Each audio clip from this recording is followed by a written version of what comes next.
Was heat culture a thing when Shaq got there, or was it still being built? No, hell no. It was a thing. I used to be about them the conditioning tests and the body fat. Oh, I've heard about the oiled up bodies. Listen, let me tell you something. Only about 5% of the league, I say maybe 10% of the league could survive in heat culture.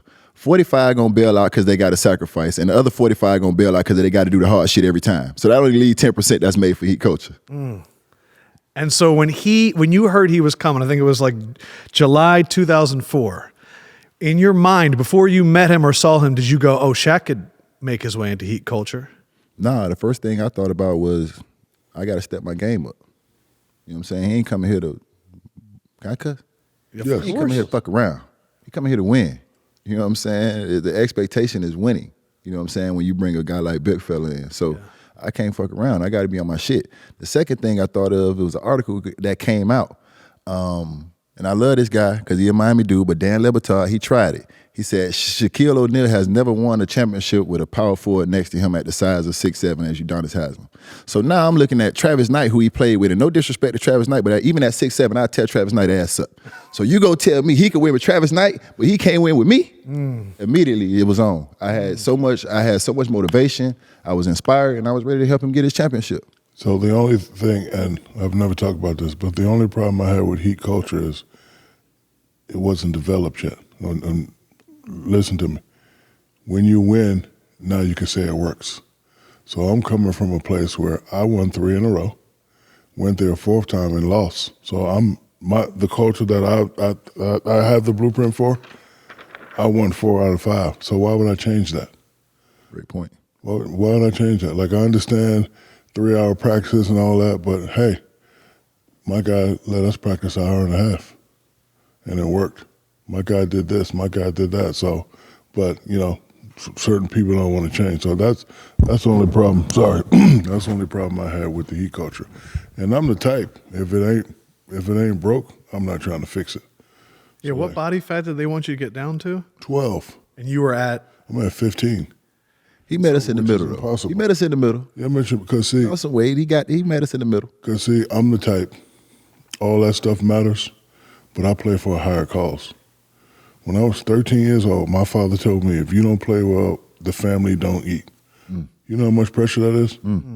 So when I play, my mama got a house that I got to pay for. And then I use a lot of jealousy as motivation. Yes. Like if you're talking about this guy and you're not talking about me, that's automatic death for you. So a lot of times I wasn't up, but let's just say we playing against a Yao Ming. I'm going at his ass. I'm going at a human's ass. So he would always throw Alonzo Mourning in my face. And Alonzo Mourning is a specimen. He-Man doll. Yeah. He-Man, like He was doing the dietitian working out stuff before it seemed like anybody. I don't know what he's doing, but Pat, and rightfully so, I need you to be like. You used to tease the man about being on steroids. You remember that? You remember you teased the man, used to come in there chewing up a bunch of Flintstone vitamins, tell us, yeah, the steroid today. You remember you used to do that? I used to be like, I try to get like You eat a bunch of Flintstone vitamins and chew them up. So yeah, just vitamins a day. You tell me you had the steroids. But he used to be like, you need to be like this, you need to be like that. And so Pat was a stat guy, so I tricked him. I said, okay. So one day he came in the locker room and he embarrassed me. Oh, you fat, this and that. I had to pull it out. I was like, Pat, I said, I understand your guy's 6% body fat and this and that, but here are the numbers. Yes, he did. Since 1992, I've been averaging 37, Yes, he did. 15, and 3 blocks. And then he finished it with, and that's why I went first and you went second. Yeah. Oh, they shit lit the fire. They started racing and shit, jumping jacks. Any kind of competition they could get into, it was on. You and Alonzo? Oh, man, they full out race. Yeah. Pum, 20-yard dash. Motivation. The Man, it was crazy. Then I told Pat, he got mad. I said, Pat, I don't eat salad. He said, what is that? I said, I'm the type to go to McDonald's, eat a motherfucking burger, and bust a motherfucker out. That's just how I am. So he said, all right, we're not going to go 12, we're going to go 15. But I had another secret that only UD know. So UD, like, I would always come and look for him. Seen it with my own eyes. I'd be like, hey, UD, oh yeah, big fella, we doing the body fat. So I go and I get in the sauna. Not because I'm trying to lose extra pounds, I want to get really wet. So then when I come out, I get the baby oil, and I put the baby oil on, and I'm like, okay, and I suck my stomach again. I'm like, all right, come on, Bill. And Bill be trying to squeeze, but hey, no. So I can't squeeze. I say, hey, man, I just got out the sauna. So I would always pass, and that was my loophole.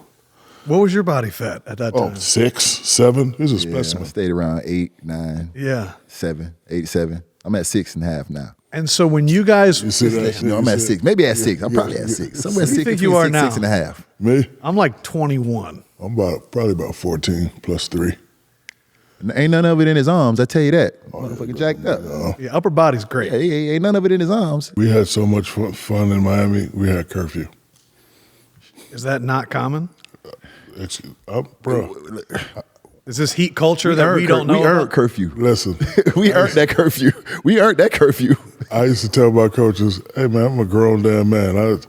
You can't give me curfew. So 4 parties in every city. All right, so you don't Shaq party, you don't need to Wayne tell me party. any of the details. Oh, I know tell the 'em, go statute ahead. of limitations. I don't want to get them in trouble. No, it's but can not you a- just paint the picture of a room that you walked into where you saw Shaq and you went, "This is ridiculous." No, it wasn't like that. Okay. Let me think. So, I'm just saying, like he could have been like Hey. on a table or something like that. no. Relax. First of all, I never did. DJing. I never did that in public.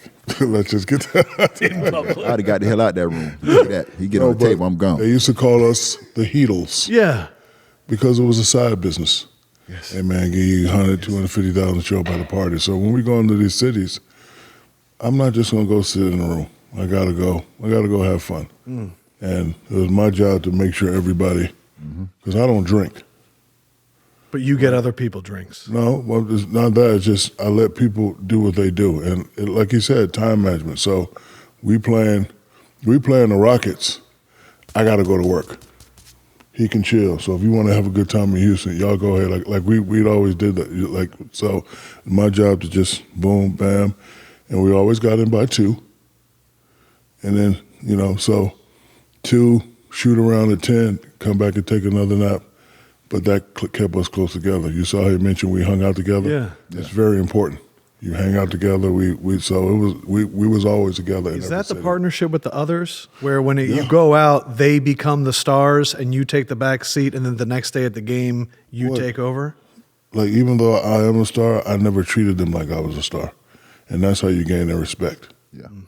Like I'm doing this and doing that. You always gotta treat everybody equal. But again, since I'm not a drinker, Yeah. and the party's in my name, some shit gonna go down. I'm gonna be in trouble anyway. So, a lot of guys may not have this opportunity to have a party in every city. Yeah, he did. Every city. Damn sure did. He Sacramento. ain't lying. Sacramento, He is a not party lying. in every city. And is then, not lying. and then when we get back to the Utah, crib, Salt Lake City? yes, and then when we get back to the Salt crib, Lake City, yes. then we get back to the crib, you got mansions, you got live, you got problem. Like it was just a constant party. So Them was the days.